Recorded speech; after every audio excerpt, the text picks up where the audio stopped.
欢迎收看关键时刻，我是钟道和。现在中日的情势持续的升温当中，你看到中国已经把军舰跟战机直接开到日本家门口，甚至在昨天的时候，中俄还有出动了战机联合飞行，他们绕哪里？他把这个所谓的冲绳完完全全给绕完了，这代表一件事情，现在中国已经亲门踏户。而除了中国有这种武吓之外，文攻对他们来说是非常重要。所谓的文攻是什么？当然就是自己的大内宣。光是这一两天内，我们看到一个非常奇怪的事情，中国竟然在流传这一张图，这张图是到2025年世界各国幸福指数的排名，这个排名是谁做？竟然是北韩做。结果他们在吹什么？他说：“哎呀，各位啊，我中国第一名，幸福指数100分，为什么丢脸？你还要继续做下去？因为现在中国政府等于是快要崩了。为什么快要崩了？没有想在中日之战的这一局里面，现在中国竟然被一个日本企业佳能给完全戳破这种经济的想象。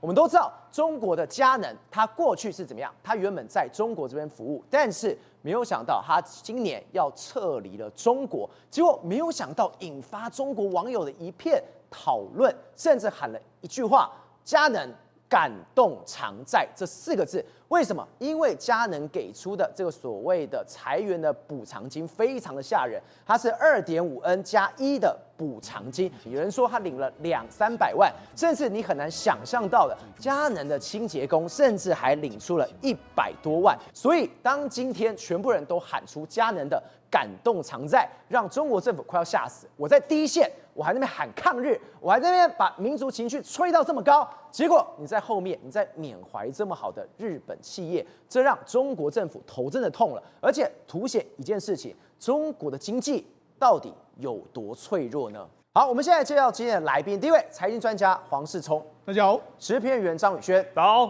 政经评论家吴家龙，大家好；好，这位要特别介绍是我们航太博士傅鹤龄，大家好；台湾市议员黄敬平，大家平安；好，这位资深媒体人吴正峰，大家好。总统，我们刚刚特别提到一件事情，这几天的时候，我们昨天才讲，他已经围岛冲绳了，对，就没想到昨天连俄罗斯也加入了，是中俄这战机，直接这样子过来。好，日本现在已经把整个航线图全部都画了出来，结果他真的在对冲绳搞一个什么围岛的军演。结果当我们觉得态势真的在拉高的时候，我更难想到一件事情是，日本不费一兵一卒，光靠一个日本的企业叫佳能，就已经打得中国已经满地找牙了。对，没错。我们要说，事实上，这个中国人好像压不住这个日本了。他们认为说，日本的企业压不下去，非常生气。所以他们呢，昨天找了俄罗斯一起来助阵。那我们看到，事实上这是日本他们官方公布了这个俄罗斯的，你看这是俄罗斯的这个飞机哦，它昨天有2架，一个是A50的这个早期预警机，还有另外2架这个苏30的飞机，他们在这边绕。另外呢，他还派了图95的2架飞机，你看他沿着这个对马海峡这样飞到冲绳这边，然后跟中国的这个战机，包括说像这个歼16战机，还有轰6汇合之后，然后这样飞到这边来，这样一个状况。对，他意思是什么？你看我中国揪俄罗斯一起来跟你日本呛虾，各位这个琉球我们给你包围，日本我们肯定给你包围，这样给日本施压的一个状况。这是我们的，我都围了起来了。对，好，你看日本人目前为止感受到空前的压力。可是我讲，中国官方真的是对日本的是打击是绝对是不松手了。可是问题是呢，中国的民众呢，他们现在不是这样想的，他们现在怀念一家日本的企业，那家企业叫做佳能公司。对，因为佳能啊要离开中国的时候，就没想到他给这个中国的民众的补偿金啊，跌破大家眼镜，吓死人了！这根本就是你之前我变成个富翁啊！所以中国网络上根本没有人在讨论这件事，什么中日怎么样，他们都感觉到说日本企业对我们真好啊，佳能外企比中国的国企对我们更好，到底谁才是家人啊？我做他们这样讨论。好，不过为什么他们会讨论呢？因为说真的，中国现在的经济很糟糕嘛，糟糕到什么程度呢？糟糕到呢，中国人不得不这个出来讲话。为什么？他们这几天在中国网络上流传一个画面，这画面是什么？他们说，你看。我们中国呢，居然是2025年世界各国排幸福指数的第1名啊！太厉害了！对，考满分。对，没错。观众朋友，100分。对，没错。好，那你看到这个名单里面来说，第1名中国100分，第2名朝鲜98分，第3名古巴92分，第4名伊朗85分，然后委内瑞拉，然后这个巴布亚纽几内亚，然后这个叙利亚，然后一大堆，南朝鲜还有美国最后1名啦。所以呢，这个排行榜出来。当然你一看也知道这是假的嘛，这个怎么有可能是真的？但是中国网络上传的煞有介事的一个状况，大家说我太赞了，根本中国就是什么举世滔滔的幸福之地呀、这个没有看过这样的地方啊。好，那我就跟他讲，那你讲这个问题是大家相信吗？当然不相信。你看《华尔街日报》说什么？习近平的外交高光难掩中国经济的这个困局嘛。习近平自己也讲了嘛，这个目前为止中国经济的确面临一些所谓挑战嘛。所以呢，跟你讲，即使你对日本再强硬的时候，但是民间认为说，其实真的日气比国气对我们中国民众都还要更好的一个状况啊。松哥，我们真的没有办法想到，光是佳能哦，最近佳能一直这样洗过来，是最近中国网友一直在讲感动常在，对，这感动常在真的让习近平让中国政府毛骨悚然。你们不要跟我开玩笑，我前天在抗日。对，没错。我们事实上目前为止来说，因为佳能要关闭在中国的这个公司嘛，因为最近的确日本跟中国有点紧张，那佳能公司也说，那我就索性关掉。好，那关掉的时候呢？你知道吗？他就说什么？他说我们这个要关掉，我们要给你补偿金嘛。那补偿金的时候，当时大家都说，就有人在网络上说，相信佳能不会让大家失望。当年珠海佳能平均下来是2.5N，N 就是所谓他的服务年资这样。他说一定是这样，就被他公布出来了。真的就是这样子了。他说怎样？他们的补偿方案是经济补偿金，就是资遣费是2.5N+1，就是譬如说你如果是10年的年资，就是25个月加1个月这样一个状况哈。然后就业这个支持金来说是5个月的税前工资。然后还有明恩，感谢你对我们的贡献哈，1万块，然后还有新增成的这个奋斗奖，然后是0.5万左右，然后他就说总共大概约莫是40万，这是我一个工作18年的回报，同时也体现了公司对员工的一个责任与担当，我很知足了，心存感谢啊！出大事，我们刚刚讲，当年珠海佳能平均是2.5N，对，这个。有基本已经到了，是，结果他下面还2、3、4、5，还发了你一大堆钱。对，你看，事实上他这个领了40万了，我们简单的乘以5左右来说的话，大概是200万台币。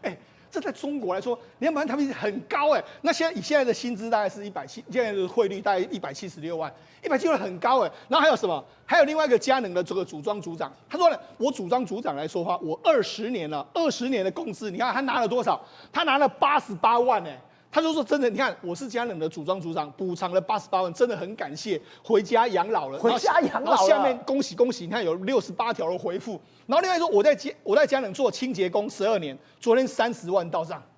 赵尔，你什么时候来中国的清洁工退休金能有30万？对，根本不可能，想都别想这不是退休金这因为你裁员金，对，是裁员的补偿金，等于是你被裁掉之后，你还可以去其他地方做，是没错，你就可以先领了大概台币120万。对，没错，所以你看这么开心。好，另外一个佳能干了16年，昨天下午46万到账。你看虽然不舍，但也只能够顺其自然，感谢佳能。所以你看很多人你就说真的假的，他们就在网络上修出来所以你不要说我们假的。你看中国银行你的账户这个于12月5号的时候5点的时候存入大概63万的这个人民币，然后这个可用余额是63万，就是说存给你，那离职补偿金代发，对，所以就是佳能给你的，你看，所以才有佳能感动常在这几个字就出现了嘛。所以你知道吗？事实上这就发生了一件呢，中国现在他都不太敢报，但事实上已在网络上大家已经炸锅了。为什么炸锅呢？第一个，你看这是佳能公司，他们在这个中国的这个销售总裁叫小泽秀树，他就要离开了。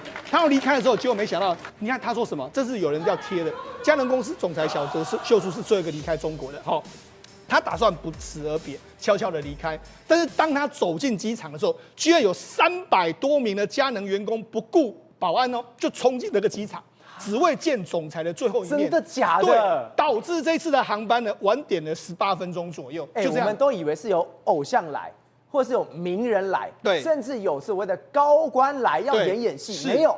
就为了送一个日本企业家，对，小泽秀树。好，那你看，甚至他就说，全球很多媒体在报道，只有咱们媒体选择了沉默。好，虽然说因为这样 delay 了18分钟，那我跟他讲，为什么这个佳能公司会赢得所有中国民众对他们的赞赏？你知道他还做什么事？因为他就说，你看他还帮员工写推荐信，因为可能有一些员工被资遣了嘛，对，那这个因为被这个资遣了之后呢，你没办法找到工作，他居然还帮人家写信求职推荐信。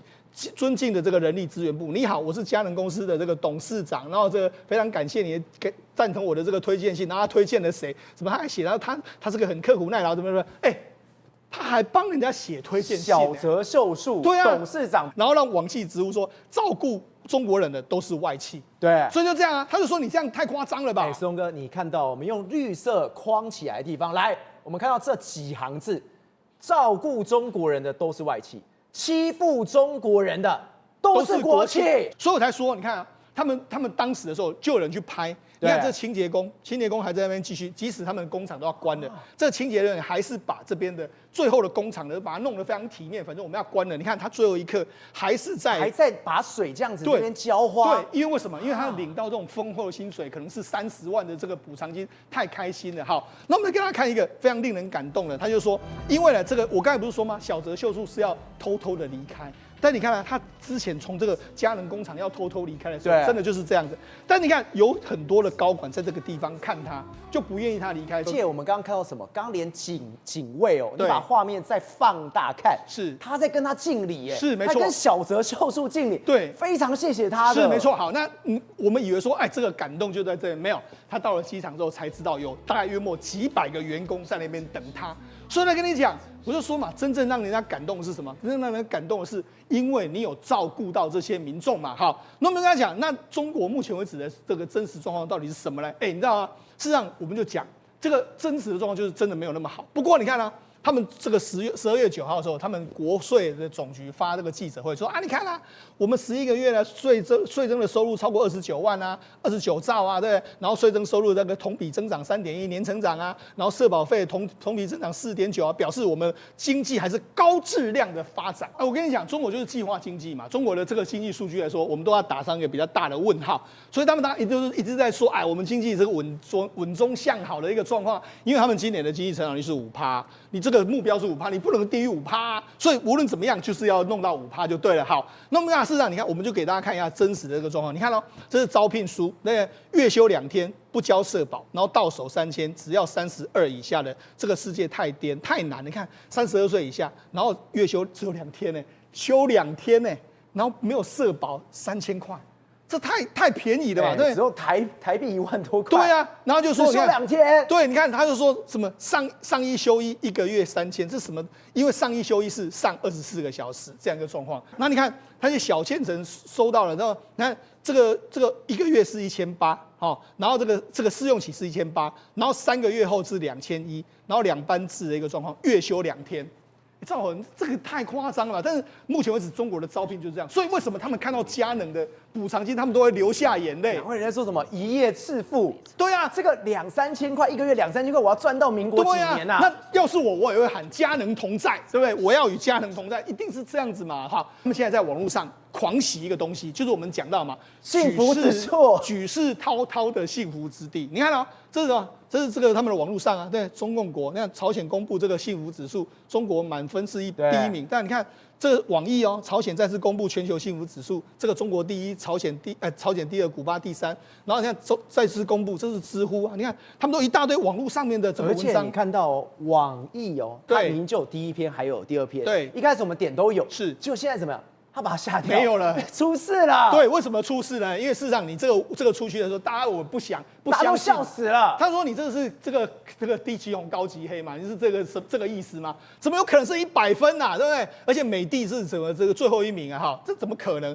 然后结果没想到大家去看这个排名怪，因为为什么会把朝鲜排在第2的？这个应该是只有朝鲜会这样做，对，就果然没有错，就真的是朝鲜做了。你看，这是朝鲜日报，他们说北韩有公布这个相关的这个报道是北韩做的，然后第1名就是中国，然后第2名是朝鲜，然后往下，你看这有南朝鲜，还有美帝国，美帝国在这边，对不对？对，所以这等于是这就是北朝鲜做的嘛。而且你看到哦，这是2011年，对，没错。结果你2025年还拿出来这边大内宣说，在中国我们好幸福，对，搞什么穿越时空哦？所以我就跟你说嘛，这就是一种所谓自我催眠。说，哎，我们中国的经济还是向好啊，举世滔滔的这个幸福之地这样一个感觉啊，好。不过我就跟他讲，那为什么为什么他们现在开始积极的大外宣？对，因为第一个，他们现在不只要大内宣，也要大外宣。你看最近呢，他们不是这个解放军啊，或者中国的这个国防部啊，或者中国的这个外交部都到 X 上面去发，他们开了 X 的账号了。一直你看，这是啊，他们厉害，他们翻墙了。Minister of National Defense of China， 你看我们第1篇文章开出来了，我们开始建这个 X 账号，然后就要见证历史的一个状况，还 PO 了非常多。你看，大家好，历史正在创造，我们来了，大家好，中华人民共和国国防部官员账号，今今天正式上线，在这个平台上面，我们将分享有关中国还有中国军队的故事。哇，好兴奋哦！对，没错，就没想到，中国网友看到就觉得奇怪，为什么你可以翻墙到海外去做 X 啊？我们也想去，你看他说 X 是什么？我也想支持一下官方，官方请教我怎么下载呗。这超坏的，你说已经用 X 去留言了，对啊，没错，还在教怎么下载。对，然后关大大用的是什么啊？对不对？稳定吗？推荐一下啊。然后 X 是什么软体啊？我在我的手机里面找不到啊，怎么去下载和登录？我也要去支持官方啊，对不对？然后这个就这样，然后就有人说你怎么翻 VPN 呢？有推特有 VPN 就是没办法去注册账号，求办法啦，就这样。然后就说有人说你去附近的派出所问问。对，你去问的话，你保证被关起来，对不对？你看，然后就有人这边说，你看领导什么时候这个开放这个翻墙了，给我滚回去墙内这样。他竟然放这种这么大胆的照片，我们怀念他。是，我的天哪！是，所以我就跟你说嘛，那你中国真的要翻出来 X 的话，你就要感受到外面网友的那种所谓他们互相的这个言论自由带来的这个状况。所以我才说嘛，为什么中国目前为止来说会怀念起这个日本的佳能公司？因为说真的，你看了很多中国的网友的薪水来说，你会觉得佳能真的待他们非常好。宇轩，现在真的太讽刺了。当现在中国在第一线喊抗日、抗日、抗日，他要把民族情绪全部都吹起来，结果现在中国的人民他们在干嘛？感念佳能。为什么感念佳能？你看到这画面就知道。我们之前跟大家讲易立生这种讨薪案件，有没有说啊，应该是会被压掉，应该没有什么样的事情。结果，冲突升级了，冲突升高了，现在是怎么样？武力都要出来了。这你很难想象，因为在中国，你如果讲说有维权、有抗议，而且特别的针对的对象可能跟中央政府的经济有关，应该2天3天就鸟兽散，结果没有，因为弄到现在为止已经将近快要1个礼拜了。结果我们讲警方也好，共产党绝对没想到一件事情，就是这一群人，这一群易立生的这种员工打死不退，因为他们就耗在那边，而且呢人还越来越多，每天呢还持续的在升级，就跟你讲说，请把我们的应该有的权利，包括我们的薪资，包括我们的劳动条件，全部还给我们。所以你知道吗？中国警方他也不敢说太大动作，一开始只是警察围在旁边一直观望他跟他喊话说啊赶快回家了。结果现在呢人越来越多，越来越多，这个警方呢人把他们团团围住，但眼见呢根本没办法处理。结果这时候跟当时白纸运动一模一样的做法，你知道干嘛吗？拖去旁边，只用拖的，就是这个。他是直接被拉走的，对，因为我想他也不敢打他们，对，他也不能有太明目张胆的跟这些劳工进行对抗，否则他们是无产阶级啊。他是脚跟手4个人是用抬出去的，就是抬山猪，他就是那种抬山猪的方式结果你知道吗？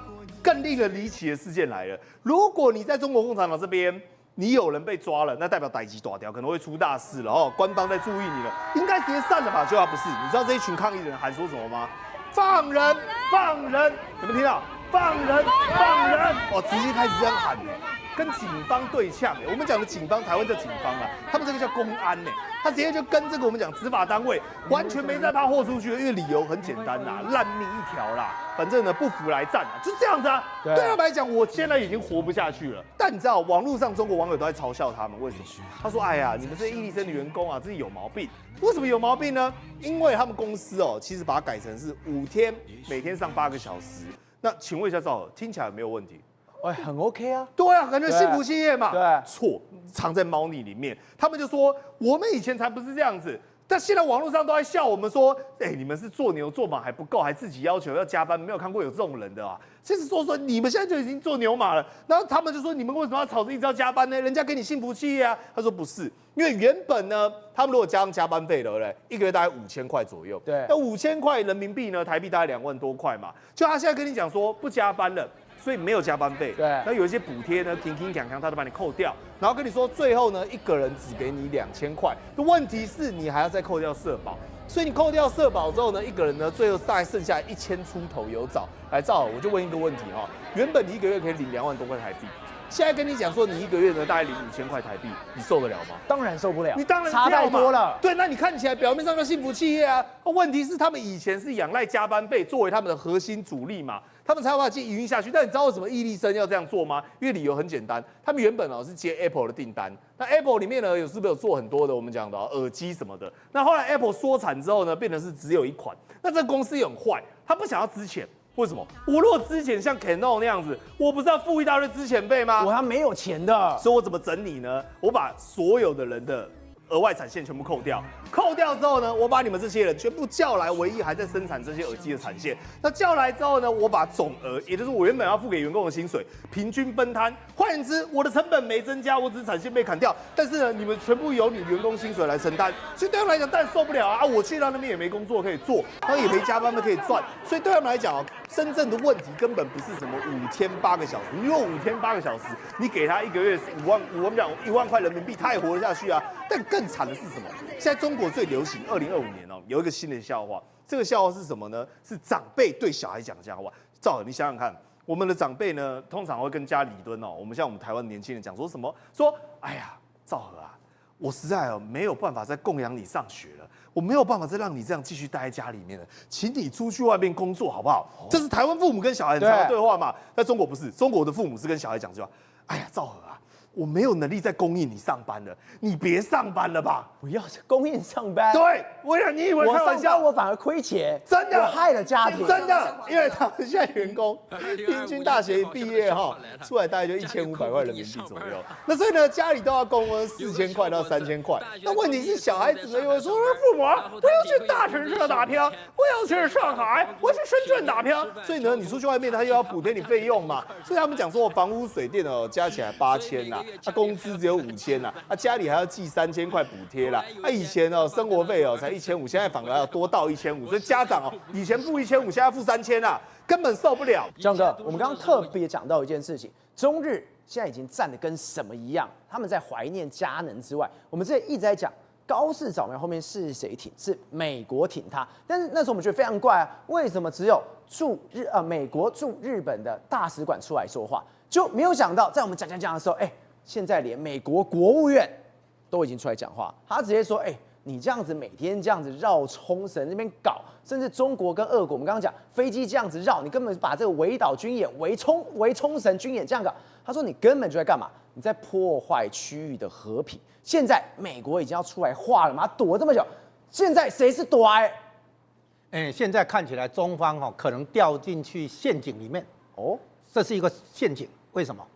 因为你现在看它的那个行经路径表面上它好像在模拟那个当初对台湾的环岛军演现在可能要环着这个冲绳来军演，然后就是说中方在对日方表达愤怒表达这个强硬的施加压力这个态度，它的第一个目的就是看看日本以前是吞下来不作声就没事当没事吞下去，对，那这样的话呢，中方等于白赚嘛甚至可以继续这个施加压力，对，得寸进尺了那如果日方没有吞下去，出来表达，那么呢，中方就可以借此来看美方是什么反应。美方分成2个，一个是美方不作声，那美方不作声的话，日方可能会开始怀疑说，那你到底美国支不支持我？美方跟日方可能会有间隙，对，中方可以见缝插针。那如果美方表态的话，那中方会说你川普不是说我习近平是你好朋友，你不是说美中关系现在非常好吗？那你要真的跟我撕破脸，跟我强硬吗？你会真的强硬的支持日本吗？中方可能有一个问号嘛，对，测试一下嘛，要你表个态嘛。那我们当初说那个美国是让驻日大使出来支持日本，对不对？我说这个层级太低嘛，你要么国务院，要么国家安全顾问，要不然国防部长，甚至于川普总统本人嘛，这个结果呢，美国是一招一招出嘛。那美国呢，起先好像没有这个积极表态，中方就觉得说美国可能不至于在这个时候跟中国来硬的，对，所以他就敢单挑日本，结果没想到日本强硬反应，马上开紧急记者会，然后呢那个召见大使抗议什么的来，然后完了之后呢，中方就开始看那美国呢，对不对？美国怎么表态？对美国这次像你说的国务院出来了，终于表态了，对，结果呢发现完全不是中方预料的，他现在说美日同盟是坚定的我们形容是地表上最强的同盟。对，摊牌本来就是这样子嘛你不服气你来测试的结果就跟你看底牌。那中方没有想到美国这个时候亮底牌然后呢这样子的话，结果发生什么？原来美方的可能有所保留，有所动摇，让中方有兴趣来测试一下。那中方测试的结果呢，正好让日本人民看出来，原来中方已经从粗暴变成野蛮，所以日本熬过来、撑过来。那结果会发生什么事？高市早苗的民调大涨，直接喷高了。对，日本人民发现不支持强大国防还不行，对，那美国就笑了嘛，美国就是要日本起来分摊防卫责任嘛。对，然后日本呢，因为有和平宪法的关系，日本内部有这个反战的这种力量存在，现在眼睁睁看到中方对日本这种态度的话，不支持都不行了嘛。